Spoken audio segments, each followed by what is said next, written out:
चलिए, आज की जो क्लास है वो प्रारंभ करते हैं। और सबसे पहले यह समझने का प्रयास करते हैं जो हमने पिछली क्लास में बात की थी।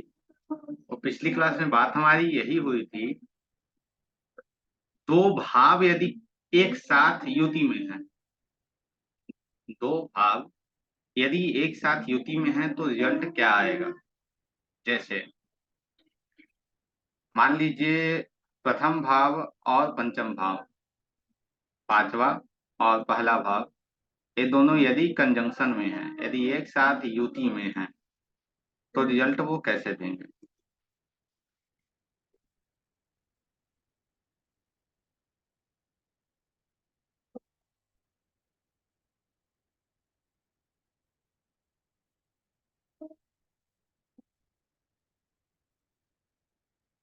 तो आप लोगों को याद होगा,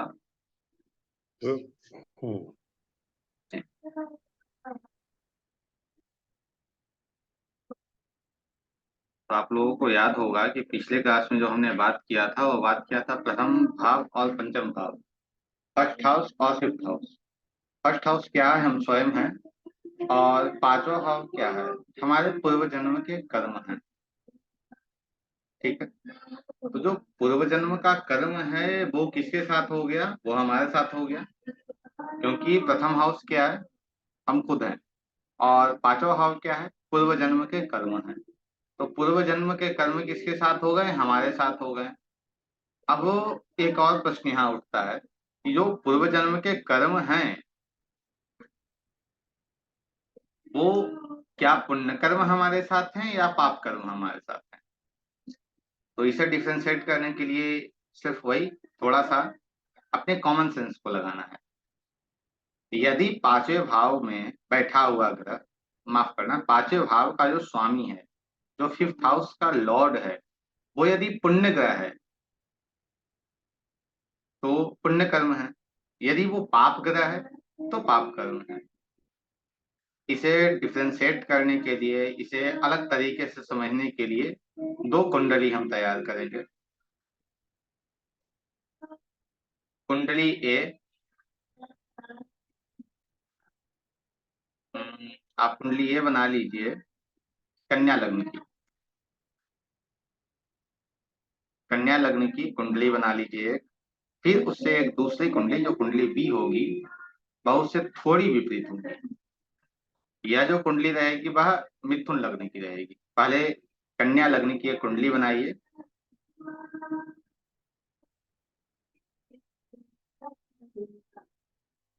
और इस कुंडली के अंदर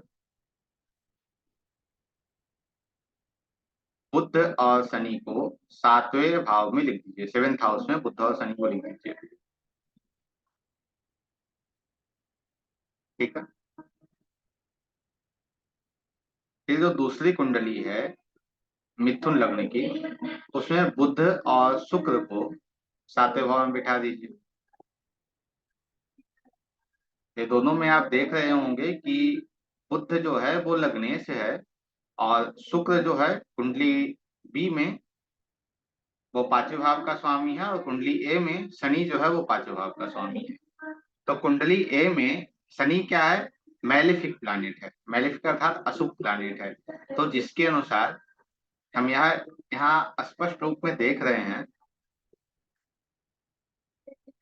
इस व्यक्ति के पाप कर्म जो हैं पिछले जन्म के वो इसके साथ हैं कुंडली ए में। और कुंडली बी में हमने देखा कौन है, शुक्र है। शुक्र क्या है, पुण्य ग्रह है।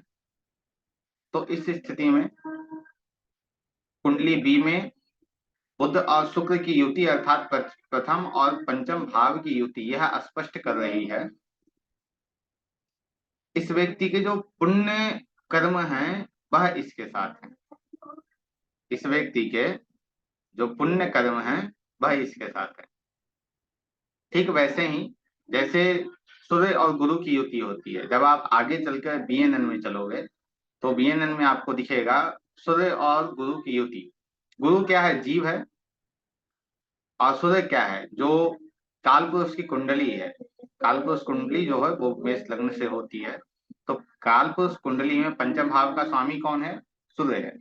तो इस स्थिति में गुरु जीव खुद है, लग्नेश है, और सूर्य क्या है, पंचम भाव का स्वामी है। तो गुरु और सूर्य की युति प्रथम और पंचम की युति है। समझ में आ रही है चीजें?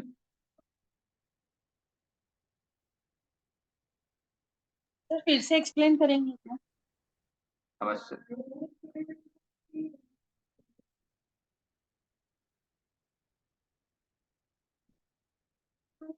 एक मिनट।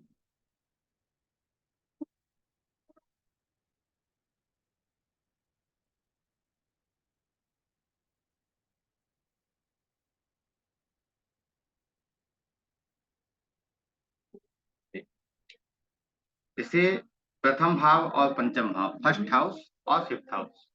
फर्स्ट हाउस क्या है? फर्स्ट हाउस आप खुद हो। और पांचवा हाउस क्या है? आपके पूर्व जन्म के कर्म है। तो फर्स्ट हाउस, और मान लीजिए फर्स्ट हाउस का स्वामी जो है वो मंगल है, और फिफ्थ हाउस का जो स्वामी है वो सूर्य है। ठीक है, तो मंगल और सूर्य कहीं एक साथ इस कुंडली में बैठे हैं जो मेष लग्न की कुंडली है। तो इसमें हमने क्या देखा?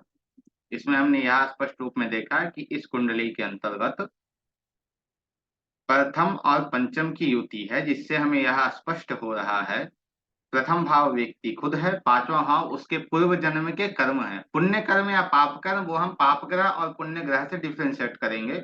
परंतु अभी अभी सिर्फ मुझे यही दिख रहा है कि वो पूर्व जन्म के कर्म इस व्यक्ति के साथ हैं, क्योंकि पंचम भाव का स्वामी जो है वो लग्नेश के साथ है। लग्नेश स्वयं है व्यक्ति ना, तो लग्नेश के साथ बैठा है। कौन सा? पंचम भाव का स्वामी। ठीक है, यहाँ तक चीजें क्लियर हैं। उसके बाद अब आया कि डिफरेंशिएट इसे कैसे करना है। तो मेष लग्न की कुंडली में लग्नेश कौन हो गए? मंगल हो गए। और पंचम भाव का स्वामी कौन है? सूर्य हो गया। सूर्य क्या है? क्रूर ग्रह है ना, ना मैलेफिक है ना बेनिफिक है, क्रूर है। तब भी यहाँ रिजल्ट क्या है? रिजल्ट यहाँ क्या आएगा कि इस व्यक्ति के जो पुण्य ग्रह इस व्यक्ति के जो पुण्य कर्म हैं या पाप कर्म हैं पिछले जन्म के, जो पिछले जन्म के इस व्यक्ति के पुण्य कर्म और पाप कर्म दोनों ही से मिलेंगे। क्यों मिलेंगे?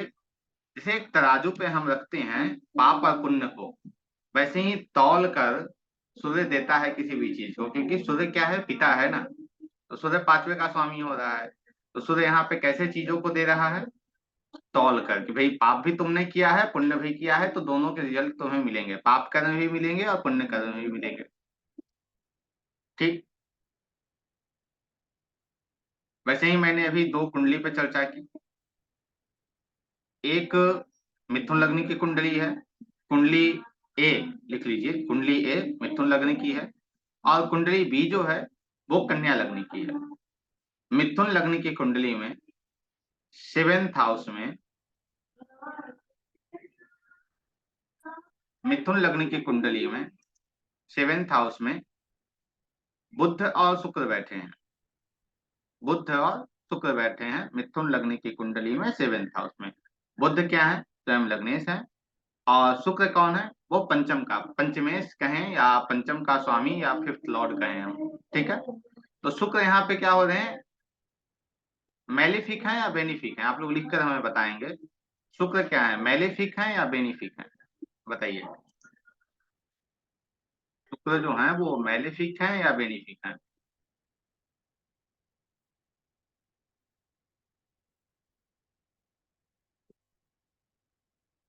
बेनिफिक है। तो शुक्र यहाँ बेनिफिक जब है तो बेनिफिक अर्थात पुण्य कर्म, वो शुभ है ना, शुभ ग्रह है तो वो पुण्य कर्म दे रहे हैं। तो इस जातक के साथ जो मिथुन लग्न की कुंडली है, उस जातक के साथ उसके पुण्य कर्म है, ना कि पाप कर्म है। क्यों पुण्य कर्म क्यों है? क्योंकि वहां पे कौन सा ग्रह आ रहा है? बेनिफिक आ रहा है, मैलेफिक नहीं आ रहा है। ठीक उससे विपरीत, उससे थोड़ा अलग। जो कन्या लग्न की कुंडली आपने बनाई है, 6 नंबर की जो कुंडली आपने बनाई है उसे देखिए। 6 नंबर की कुंडली में आपको दिखेगा बुध और शनि सेवेंथ हाउस में है। बुध जो है वो स्वयं लग्नेश है। बुध जो है वो स्वयं लग्नेश है। और शनि जो है वो पंचम का स्वामी है। ठीक है, तो इस स्थिति में हमने क्या देखा, शनि क्या है, आप लोग स्वयं मुझे बताएंगे, शनि क्या है, बेनिफिक है या मेलेफिक है, बताइए।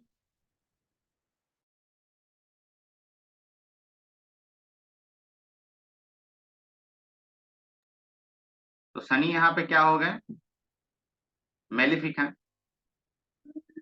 तो मैलेफिक शनि होने के कारण जो कन्या लग्न के कुंडली में है उसमें प्रथम और पंचम के जो स्वामी एक साथ हुए हैं, फर्स्ट हाउस और फिफ्थ हाउस के जो लॉर्ड हैं वो एक साथ कंजंक्शन में आए हैं।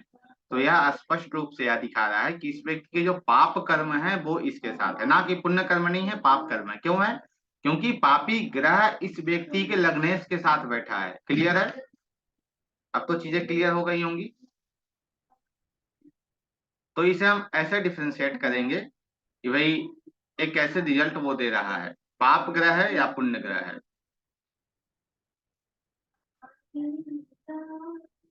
ठीक है,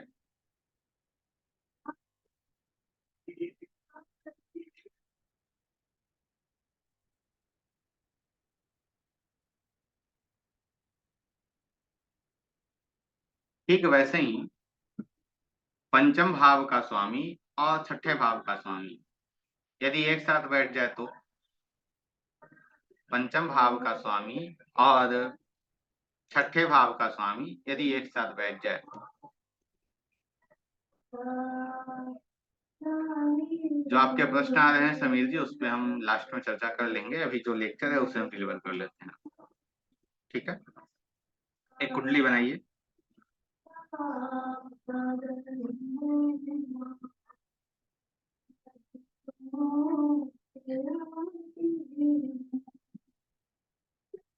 ठीक है, ये जो कुंडली होगी वो वृषभ लग्न की होगी, 2 नंबर की कुंडली होगी।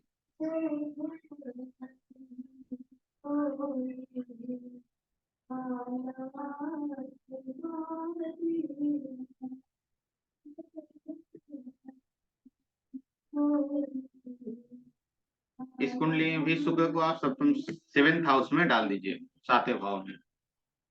अब वृषभ लग्न की कुंडली है, अब देखिए इसमें विडंबना क्या है, अर्थात इसमें समझने वाली बात क्या है।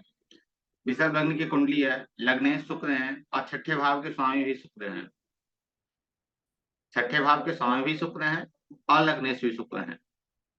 अब यहाँ पे शुक्र किस भाव का रिजल्ट ज्यादा देंगे, वो लग्नेश ज्यादा बने रहेंगे या वो त्रिशराय ज्यादा बने रहेंगे। तो यहाँ पे हमें क्या देखना है, शुक्र का जो मूल त्रिकोण राशि है वो कहाँ है। तो शुक्र की जो मूल त्रिकोण राशि है वो क्या है, तुला है, वो कहाँ है, त्रिशराय में है। तो यहाँ पे लग्नेश की जब भी अर्थात शुक्र की जब भी दशा आएगी तो यहाँ क्या देखने को मिलेगा, इस व्यक्ति के जीवन में हेल्थ इशू देखने को मिलेंगे, हेल्थ इशू इस व्यक्ति के जीवन में देखने को मिलेंगे। ठीक है, हम जो बात कर रहे थे वो बात कर रहे थे पांचवे और छठे का स्वामी यदि एक साथ युति में आ जाए तो।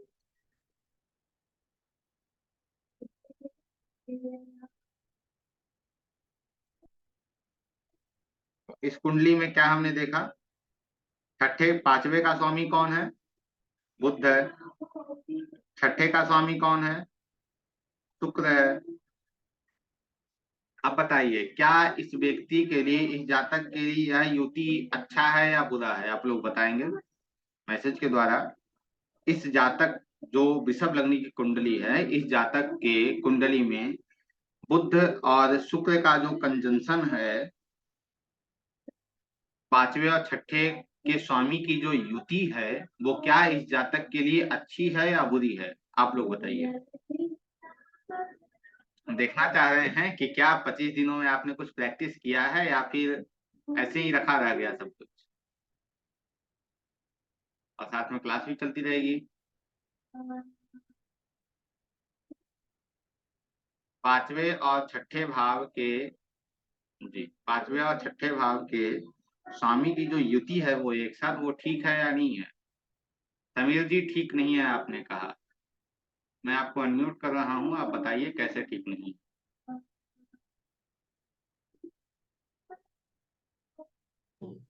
बताइए। हेलो। जी। हाँ सर, आवाज आ रही है? हाँ हाँ, बताइए कैसे ठीक ये नहीं है। ये पांचवें भाव का जो स्वामी है, हम्म, वो मार्ग स्थान का भी स्वामी है ना? अभी उसे आप छोड़ दीजिए। हाँ।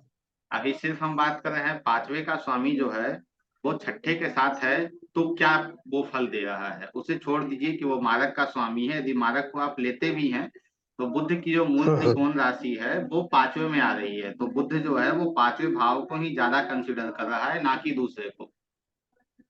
Okay okay okay okay. अच्छा, ठीक है सर। तो यहाँ हम देखेंगे समीर जी, बुध हाँ, और शुक्र। बुध क्या है? बुध यहाँ पे क्या है, मेलिफिक है या बेनिफिक है? बेनिफिक है। बेनिफिक है। हाँ। और छठा भाव क्या, कंपटीशन है? तो क्या हम यहाँ कह सकते हैं कि इस जातक की कुंडली में जो योग बन रहे हैं वो यह दर्शा रहा है कि यह व्यक्ति जब भी कंपटीशन में भाग लेगा या जब भी नौकरी के क्षेत्र में जाएगा तो इस जातक को इसके पूर्व जन्म के कर्म इसे सपोर्ट करेंगे। यस, तो ये श्योर बुरा सर। कर, तो ये तो बुरा नहीं है, तो अच्छा है। अच्छा है अच्छा क्योंकि है यहाँ पे ये। पांचवें भाव के जो पुण्य कर्म हैं वो इस जातक के साथ बने हुए हैं। Okay sir, okay okay. अब चीजें यस समझ में आ सर, रही हैं? यस सर, यस ठीक है। यस।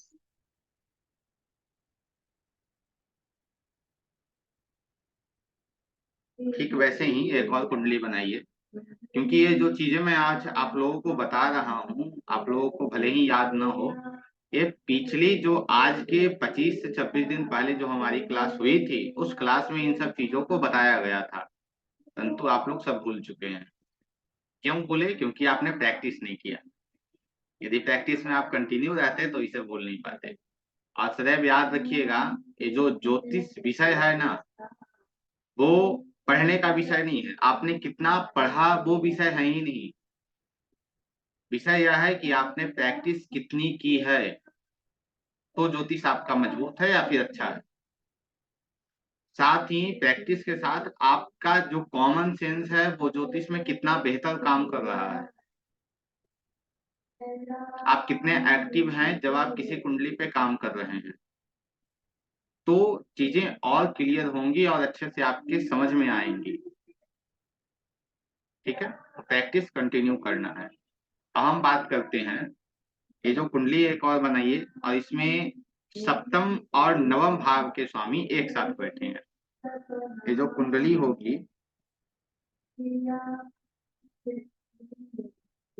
ये जो कुंडली होगी वो मेष लग्न की होगी। ठीक है,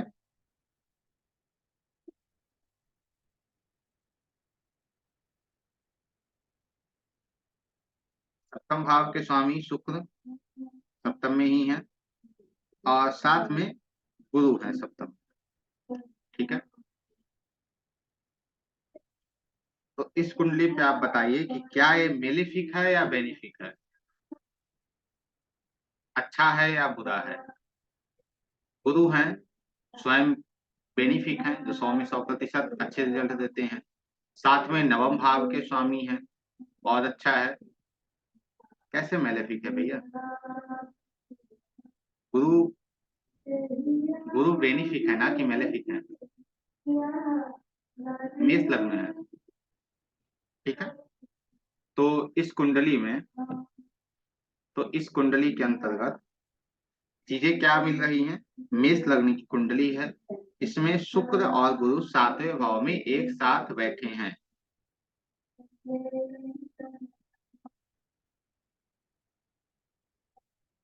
मेष लग्न की कुंडली है, इसमें शुक्र और गुरु एक साथ बैठे हैं, तो ये रिजल्ट कैसा देंगे। तो हमने यहाँ क्या देखा, मेष लग्न की कुंडली है।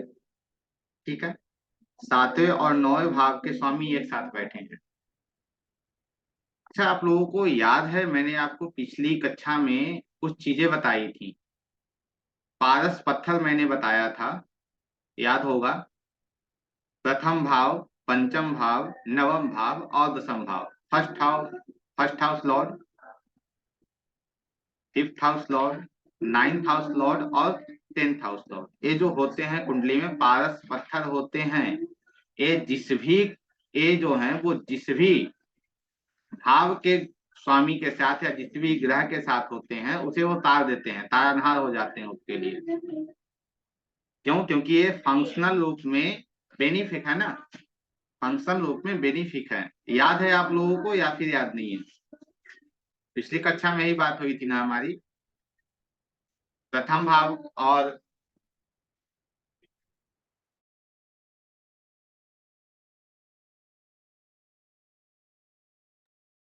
प्रथम भाव और पंचम भाव, नवम और दसम भाव के जो स्वामी है वो पारस पत्थर होते हैं। बताया गया था आप लोगों को? बताइए मैसेज में हाँ या ना आप बता सकते हैं हमें। यस।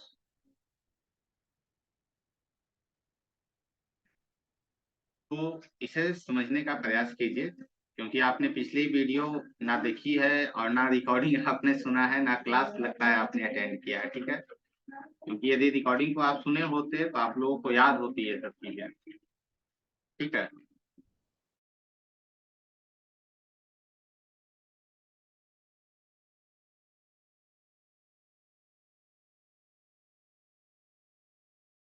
जी चलिए आगे बढ़ते हैं। तो हमेशा याद रखिएगा, first house, fifth house, ninth house और टेंथ हाउस, ये चार भाव के स्वामी यदि किसी भी ग्रह के साथ आ जाएंगे तो वो अच्छा रिजल्ट देंगे। और खासकर पंचम पे लागू होता है, जो मैलेफिक और बेनिफिक हमने बताया वो पंचम हाउस पे खासकर लागू होता है। आपने पढ़ा ना, कार्यात्मक रूप में और नैसर्गिक रूप में, फंक्शनल और नेचुरल, जो ग्रह हैं वो अच्छे हैं या बुरे हैं आपने तो पढ़ा पिछली कुछ कक्षा में, कुछ क्लासेस में आपने पढ़ा, जैसा हमें याद है, ठीक है?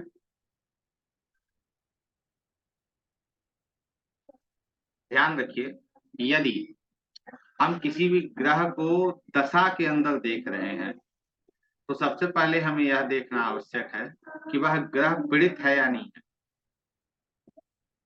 क्योंकि कुंडली देखना, कुंडली में प्रॉमिस देख लेना कि भाई विवाह का योग है या नहीं है, या इसके बच्चे के योग हैं या नहीं है, पैसे इसके पास आएंगे या नहीं, धन योग है या नहीं, तो वो आप देख सकते हो। परंतु सबसे बड़ी बात कुंडली में यह होती है कि क्या आप दशा को अच्छे से रीड कर रहे हो। और दशा को रीड करने के लिए मैं पुनः दोहरा देता हूं, यदि हम किसी भी ग्रह को दशा के अंदर देख रहे हैं, जैसे दशा की जो सीक्वेंस है उसमें देख रहे हैं, तो सबसे पहले हम यह देखेंगे कि वह जो ग्रह जिसकी दशा आने वाली है या जिसकी दशा चल रही है वह हमारी कुंडली में पीड़ित है या नहीं है, वो इफ्लेक्शन में है या नहीं है। यदि वो इफ्लेक्शन में नहीं है तो गुड, अच्छा रिजल्ट है वो जो दशा आपकी आ रही है या फिर चल रही है वो अच्छी चलेगी। यदि वो ग्रह पीड़ित है तो वो समस्या देगी। अब ये पीड़ित या इफ्लेक्शन है क्या, या कैसे वो होगा?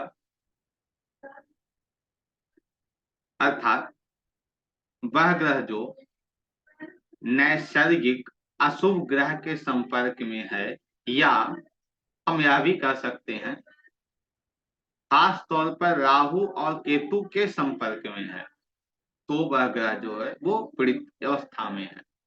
नैसर्गिक अशुभ कौन है? मंगल, शनि, राहु और केतु। हम सूर्य को नहीं लेते हैं, मंगल, शनि, राहु और केतु ये नैसर्गिक अशुभ हैं, या जो फंक्शनल अशुभ हो गए हैं, जैसे त्रिसड़ाय या मारक,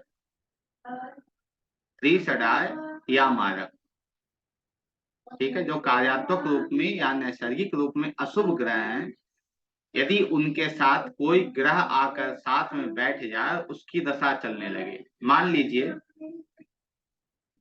एक कुंडली है, सिंह लग्न की एक कुंडली है, और उस कुंडली के अंतर्गत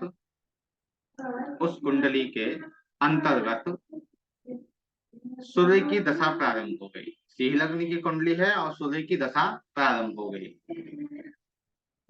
एक कुंडली आप बना लीजिए, एक सिंह लग्न की कुंडली तैयार कीजिए।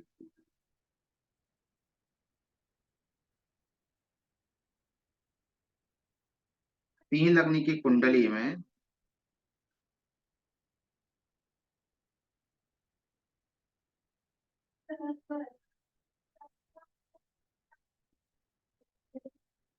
आठवें भाव में सूर्य हैं,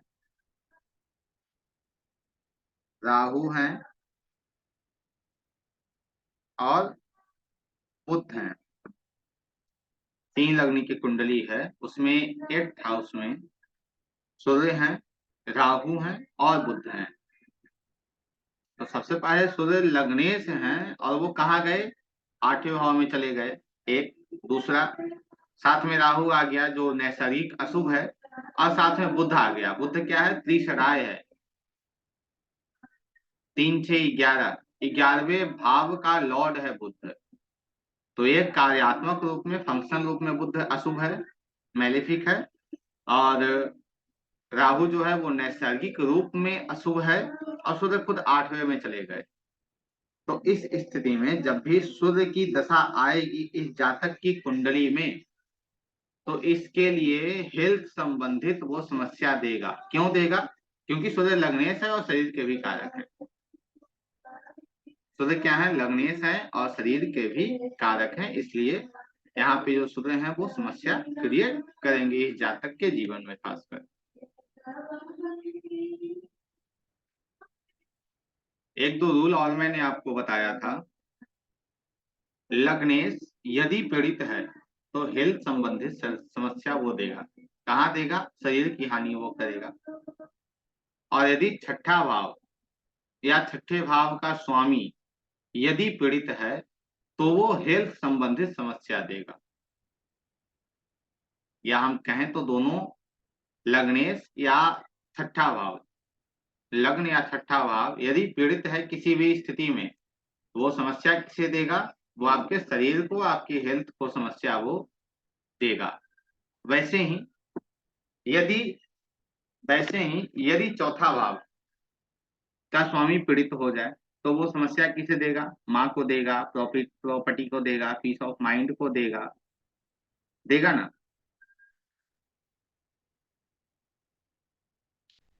यदि कोई ग्रह अत्यधिक पीड़ित अवस्था में हो तो वह ग्रह उस घर के लिए बहुत नेगेटिव रिजल्ट देता है, वह जिस घर को रूल कर रहा हो। पुनः मैं दोहरा दे रहा हूं, यदि कोई ग्रह अत्यधिक पीड़ित अवस्था में हो तो वह ग्रह उस घर के लिए बहुत नेगेटिव रिजल्ट देता है, वह जिस घर को रूल कर रहा हो या जिस घर का वह स्वामी है। रूल कर रहा हो या स्वामी है वो एक ही बातें हैं। जिस हाउस का वो लॉर्ड होगा उस हाउस को वो अत्यधिक कष्ट देगा। ठीक है, जैसे कुंडली बनाइए, पुनः सिंह लग्न की एक कुंडली बना लीजिए। सिंह लग्न की एक कुंडली तैयार कीजिए आप लोग।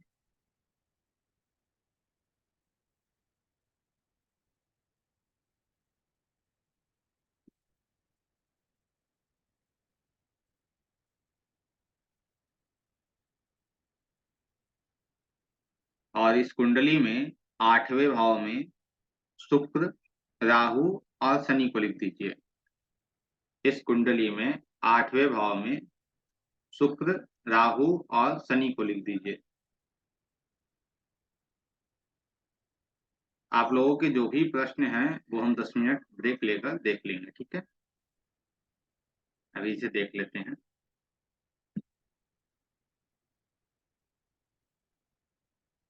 सिंह लग्न की कुंडली तैयार हो गई, उसमें 8वें हाउस में लिखना है शुक्र को,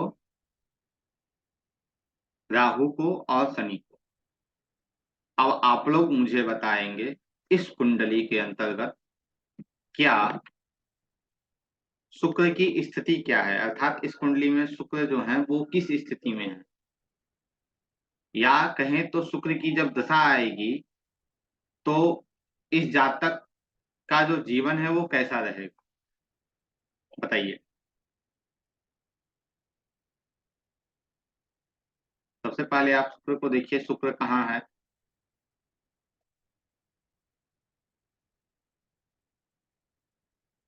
शुक्र जो है वो कहाँ है, 8वें भाव में है। दूसरा, शुक्र के साथ बैठा कौन है, राहु बैठा है जो नैसर्गिक रूप में अशुभ है। और उसके साथ कौन बैठा है, उसके साथ शनि बैठे हैं। शनि किस भाव के स्वामी हैं, शनि जो है वो 6ठे और 7वें भाव के स्वामी हैं। 6ठा भाव क्या है, तीसरा है। 7वां भाव क्या है, वो मारक है। परंतु आप लोगों को याद होगा, मैंने एक कक्षा में बताया था, यदि कोई भी यदि कोई भी अशुभ ग्रह जो नैसर्गिक रूप में अशुभ हो, जैसे मंगल और शनि खासकर,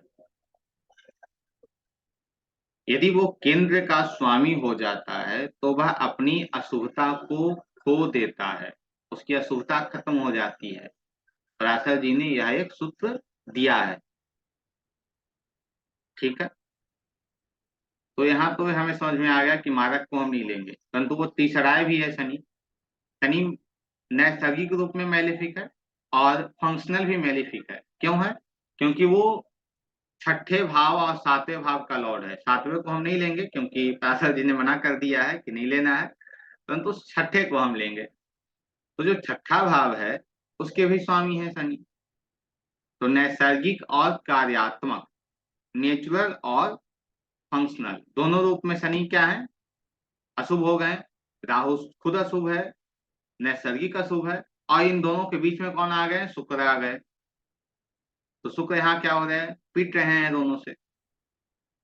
तो शुक्र की जब भी इस कुंडली में पीरियड आएगी, जब भी दशा आएगी शुक्र की, तो इस जातक को बहुत कष्ट होंगे। अब कष्ट वो है, वो कहां से आएंगे,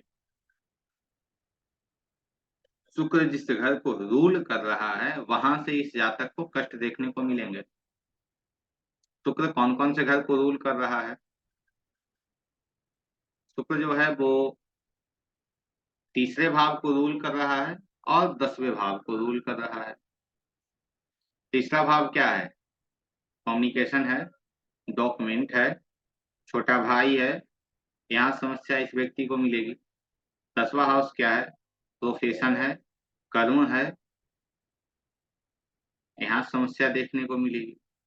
तो इन दो जगहों से इस जातक को अत्याधिक कष्ट मिलेंगे। कब मिलेंगे, जब शुक्र की दशा आएगी, महादशा हो या अंतरदशा हो, जब भी शुक्र की आएगी तो इस जातक को कष्ट देखने को मिलेंगे। तो यहाँ पे यह जो रूल हमारा है जो कहता है कि कोई भी ग्रह यदि 6, 8, 12 में चला जाए वो अशुभ है।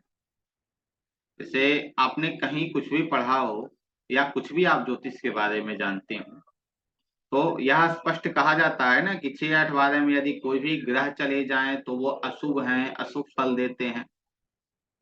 सही है, परंतु पूरी तरह सही नहीं है।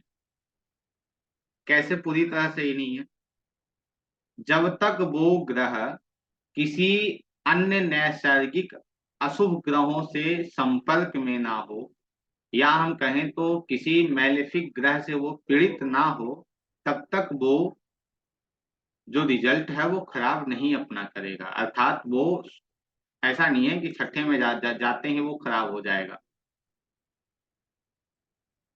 तो इसका एक तात्पर्य कहें या फिर इसका सारांश हम कहें, जो मोरल कहें, तो ये क्या कहता है कि 6, 8, 12 इन घरों में कोई भी ग्रह तब तक खराब रिजल्ट नहीं देता जब तक वह किसी नैसर्गिक या कार्यात्मक अशुभ ग्रहों के साथ पीड़ित नहीं है।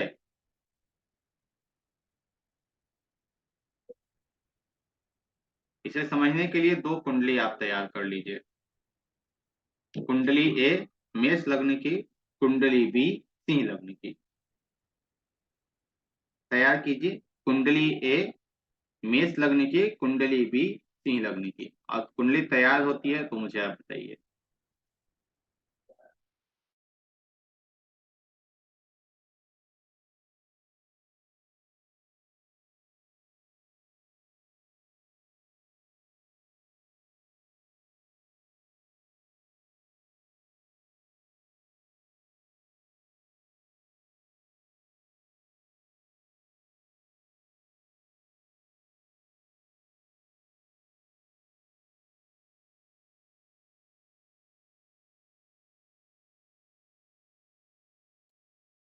कुंडली तैयार हो गई।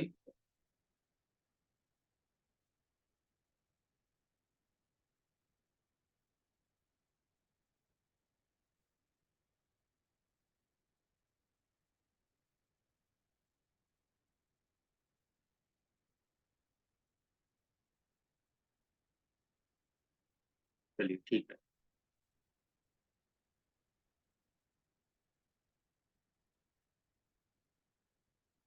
कुंडली ए में मंगल और शनि को 8वें हाउस में लिख दीजिए।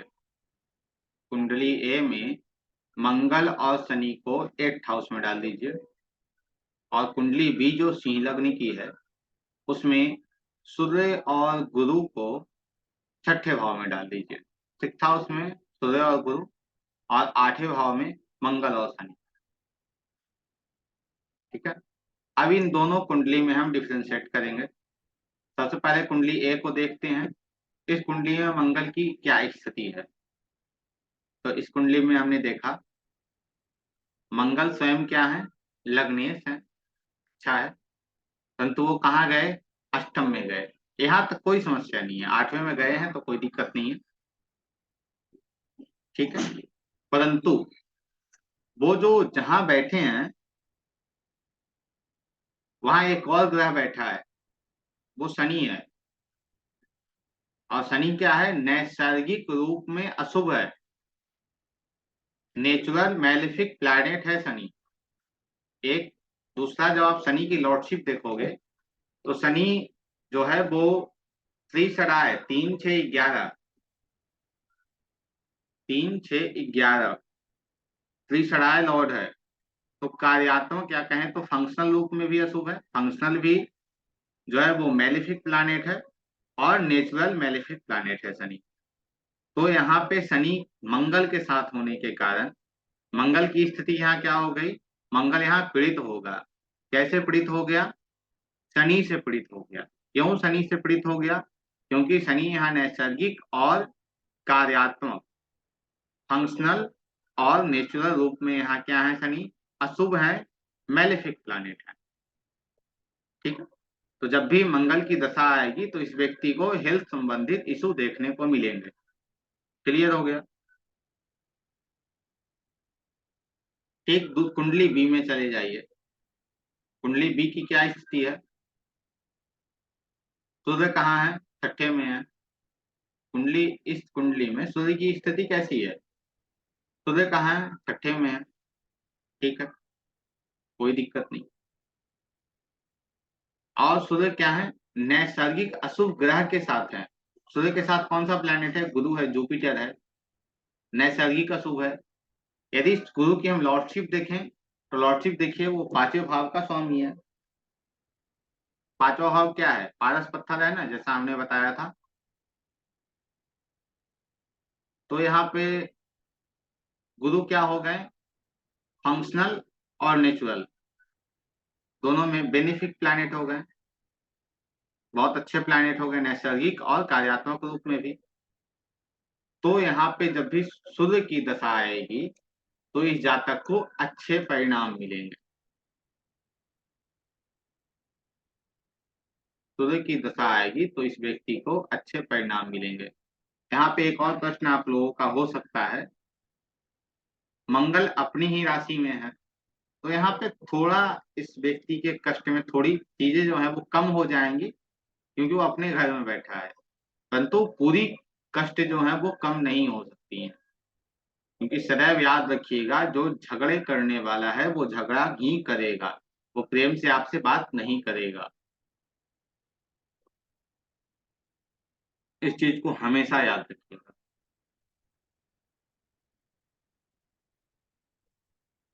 इसी कुंडली पे थोड़ा और हम डिस्कस कर लें।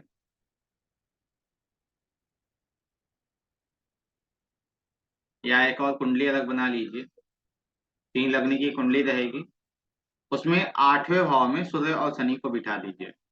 3 लग्न की ही कुंडली रहेगी, उसमें 8वें भाव में सूर्य और शनि को बिठा दीजिए। अब यहाँ क्या दिख रहा है आपको, 8वें में सूर्य और शनि चले गए।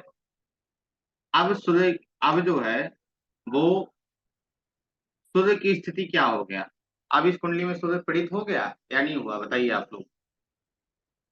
आप लोग बताएंगे सूर्य जो है वो क्या इस कुंडली में पीड़ित हो गया? 3 लगनी की कुंडली में सूर्य और शनि 8वें भाव में चले गए तो, या पीड़ित नहीं हुआ सूर्य? इस कुंडली में सूर्य की स्थिति क्या है, बताइए।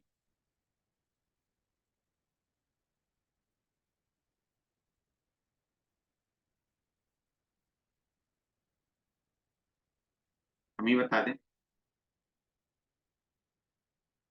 3 लगनी की कुंडली, उसके साथ में सूर्य लग्नेश 8वें में चले गए, और वहां कौन आ गया? शनि आ गया।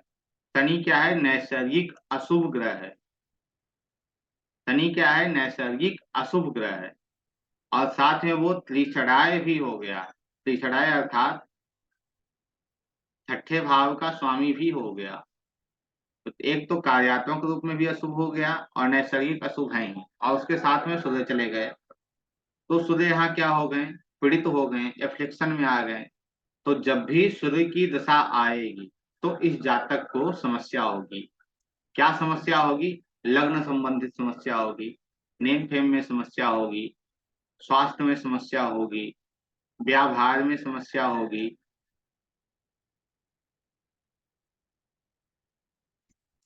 ठीक इस कुंडली में देखिए मंगल की क्या स्थिति है। मंगल कहाँ? चौथे भाव के स्वामी है और 9वें भाव के स्वामी है ना? तो मंगल यहाँ पे अच्छे हैं, कार्यात्मक रूप में क्या है, यहाँ पे अच्छे रिजल्ट वो दे रहे हैं। परंतु वही मान लीजिए इस कुंडली में मंगल 7वें भाव में बैठ जाए और मंगल के साथ राहु आ जाए,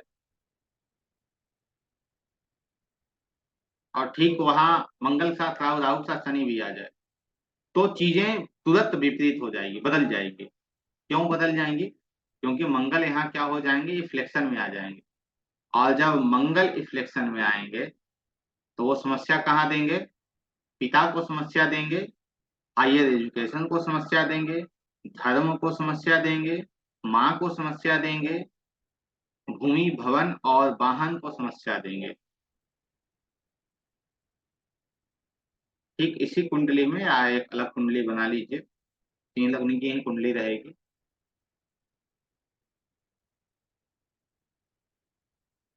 3 लगनी की ही कुंडली रहेगी। इस कुंडली में आप मंगल और शुक्र को 7वें भाव में लिख दीजिए।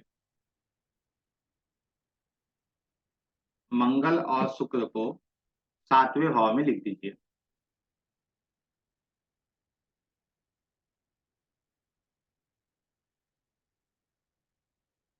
अब दिमाग आप लोगों का धीरे धीरे खुल रहा है।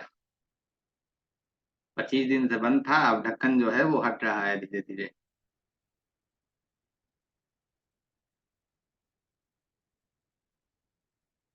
अब यहाँ मंगल और शनि, मंगल और शुक्र को देखिए तो आपको दिखेगा मंगल किस हाउस का लॉर्ड है?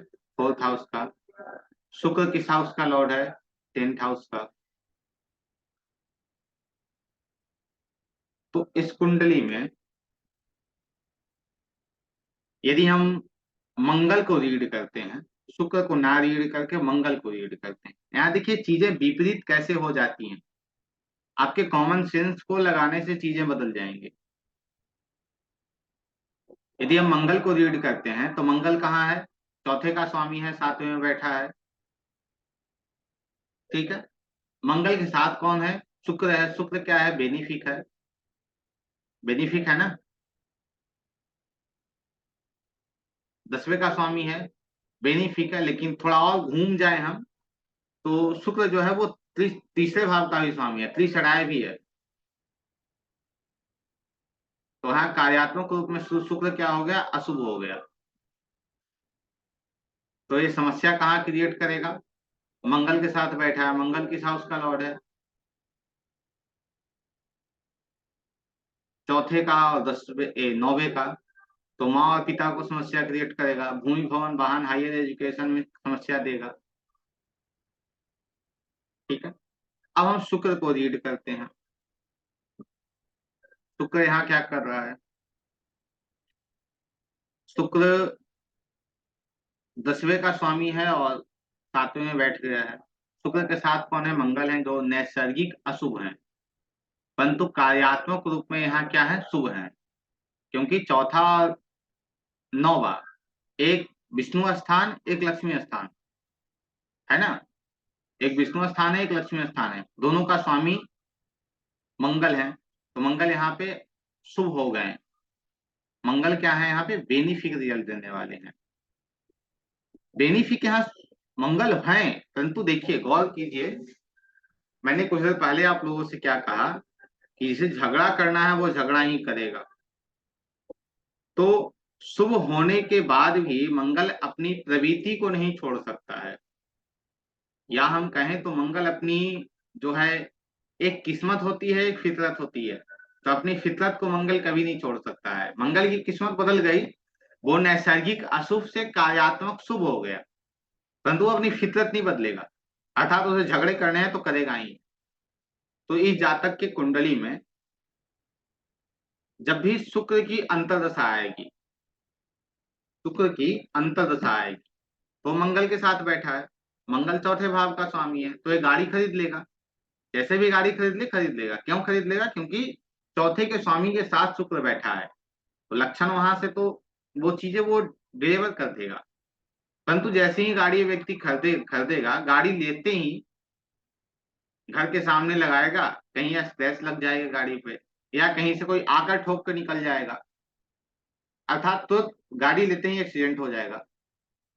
मंगल ने गाड़ी तो दे दी, मंगल और शुक्र ने गाड़ी तो दे दी, परंतु अपनी प्रवृत्ति से उसने एक्सीडेंट भी करा दिया। किस्मत तो बदल गया लेकिन फितरत नहीं बदला। ठीक है ना?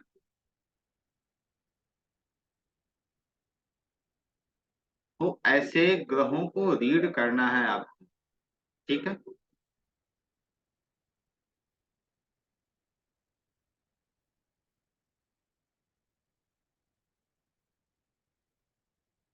पुनः एक और कुंडली बनाइए आप।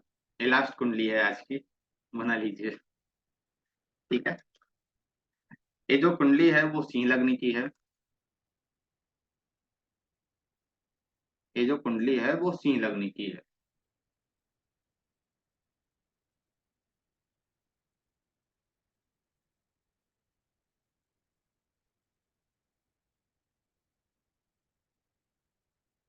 अब इस कुंडली में आप बताएं, जो मैंने कुछ देर पहले बताया, शनि इसकी इस कुंडली में स्थिति कैसी है?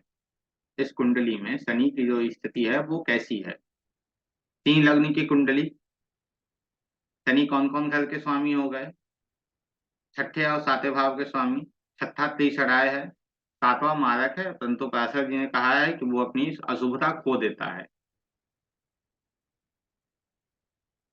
परंतु वो नैसर्गिक रूप में अशुभ है और कार्यात्मक रूप में भी अशुभ हो गया। तो जब भी इस कुंडली में शनि की दशा आएगी तो यहाँ समस्या देखने को मिलेगी। ठीक है, आप लोगों के लिए एक होमवर्क है। ये जो सिंह लग्न की कुंडली है, इसमें कौन सा ग्रह त्रिषणाय है, कौन नैसर्गिक अशुभ है, कौन एक कार्यात्मक रूप में शुभ है, और कौन कार्यात्मक रूप में शुभ है, ये आपको क्लियर कर लेना है। ठीक है, अगली कक्षा में हम इस कुंडली से कोई भी प्रश्न आप किसी से भी रैंडमली पूछ सकते हैं। बताइए किनके क्या प्रश्न हैं, हैंड राइज कीजिए।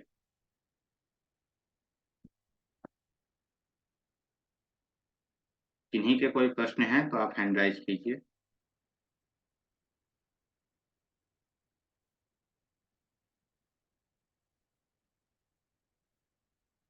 समीर जी बताइए आपके क्या प्रश्न हैं। हाँ सर, वो जो हमने कुंडली देखी थी ना सर, हम्म तो वो सप्तम भाव में है। हम्म। तो उस जातक को ये जो युति है वो सप्तम भाव में आएगी क्या, उनको प्रॉब्लम? उन्हें प्रॉब्लम जैसे किसकी दशा चल रही है, बुध दशा क्लियर करेगी, प्रॉब्लम कहाँ आएगी। जैसे ओके कुंडली में हम, हाँ, जैसे कुंडली में हम कुछ भी देखते हैं, कुछ भी प्रेडिक्ट करते हैं, वो अलग है। जैसे कुंडली के दो हाँ पार्ट होते हैं, एक स्टैटिक, एक जो स्थिर पार्ट है, एक गतिशील भाग हाँ है। तो जो हाँ स्थिर हाँ पार्ट है वो लग्न कुंडली है, जो गतिशील भाग है वो विषुवंतरी दशाएं हैं। ठीक है। तो विषुवंतरी ओके सर। दशा के अंदर मान लीजिए कि जो कुंडली बनाई थी वो कौन सी कुंडली थी, बताइएगा। सर कन्या लग्न की थी, हम्म। और इसमें बुध और शनि ठीक है, बुध और शनि। तो सप्तम जब, भाव में है, तो कन्या लग्न में। हम्म, ठीक है, तो हम यहाँ पे देख रहे थे बुध को। तो जब भी हाँ, बुध की दशा आएगी, तो बुध जिस जिस घर को रूल कर रहा है, बुध लग्न को रूल कर रहा है, और दशम भाव को। दसम भाव को रूल कर रहा है। तो इस स्थिति हम्म, में दसम भाव और लग्न संबंधित अर्थात प्रोफेशन और हेल्थ संबंधित समस्या इस व्यक्ति को मिलेगी। याद हो, मैंने कुछ देर पहले ही आप लोगों को बताया, जो ग्रह पीड़ित होगा, इफ्लेक्ट, जो ग्रह भी इफ्लेक्टेड होगा, वह जिस भाव को रूल कर रहा है उस भाव से संबंधित कष्ट आपको वो देगा। Okay okay. ठीक है। तो इसे ऐसे यस। कंसिडर करना है। Okay sir, okay okay. जी, बताइए रुचिता, क्या प्रश्न है आपके यहाँ।